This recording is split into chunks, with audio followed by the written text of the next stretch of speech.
everything to me. It's everything that I went through this past year, mixed with everything that I've learned. So here we go, man. Finally, Free Crack 3. I know y'all been waiting on this shit, man. I just decided to give it to y'all early, though. So, shout out to 773 Graphics on Twitter, man. We had like a cool little kind of debate. I was like, yo, this is the hottest, Chicago artist project that came out of Chirac. I said that totally fucked up, but y'all get what I'm saying. And he kind of disagreed. He gave me a couple joints to check out.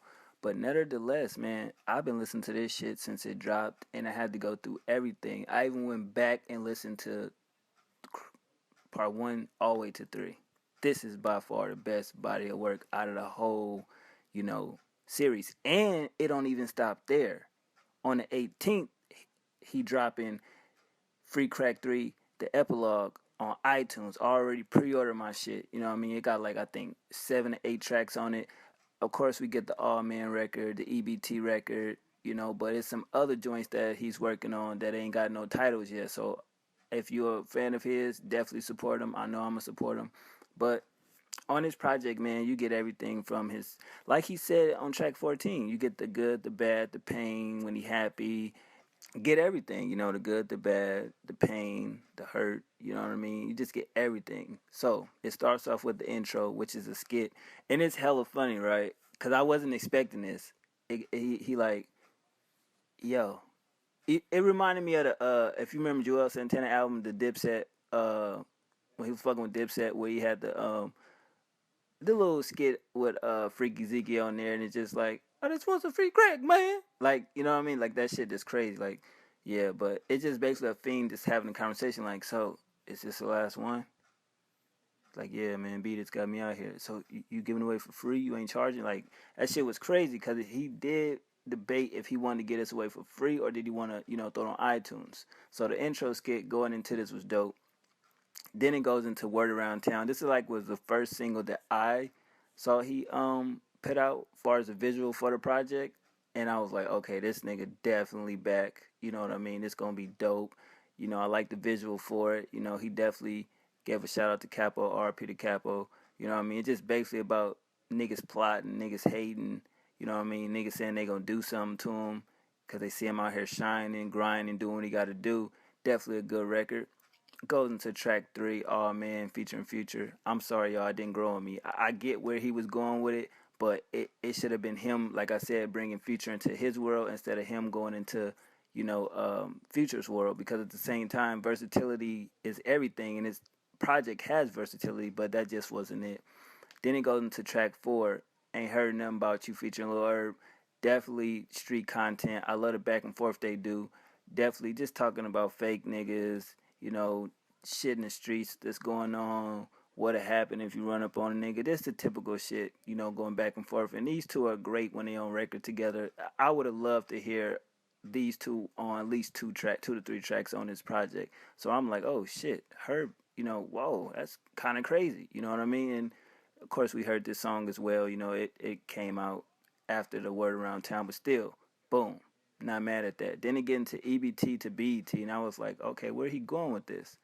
And you just throw it on, and you like, wow. Like, it got the dark beat, that sample in the background, his flow. He just basically getting a lot of shit off his chest as far as his critics, shit that went on in the street, his life, how far he's came, you know what I mean? That's some real shit. I went from EBT to BET.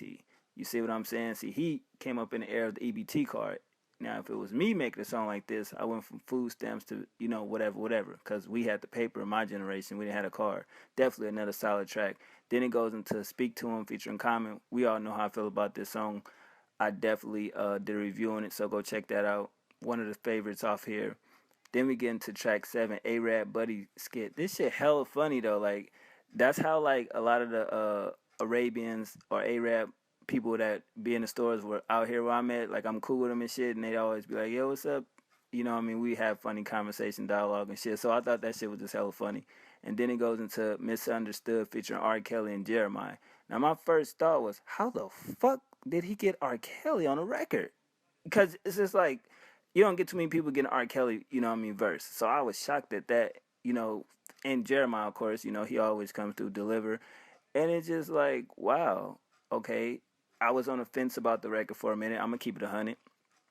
But the more I listen to it, it's for the ladies. You got to throw the shit on there for the ladies. You know what I mean? It got a nice piano beat, a little melody hook. Kel's verse wasn't bad. You know what I mean? It's for the ladies. It's a good record. Definitely should be played on the radio, in my personal opinion. And then we get into track 9, and I was like, okay, he gonna do back to back, tracks for the females. But then again, if you listen to it, it's not. But basically, it is. If you find out featuring Tink and Jaquez. Definitely another song to where I had to really debate on it, go back and forth, listen to it a couple times. But I get it. It's just like basically taking somebody else's chick. You know what I mean? That you meet a chick. You know what I mean? Even though she got a nigga, you fucking around with her and she worried about him finding out, and you like, it ain't no problem. You know what I mean? It ain't nothing. And it got a smooth beat. Definitely love a melody hook. You know what I mean? Tink came through, did what she did. And it was a great track. They got good chemistry together.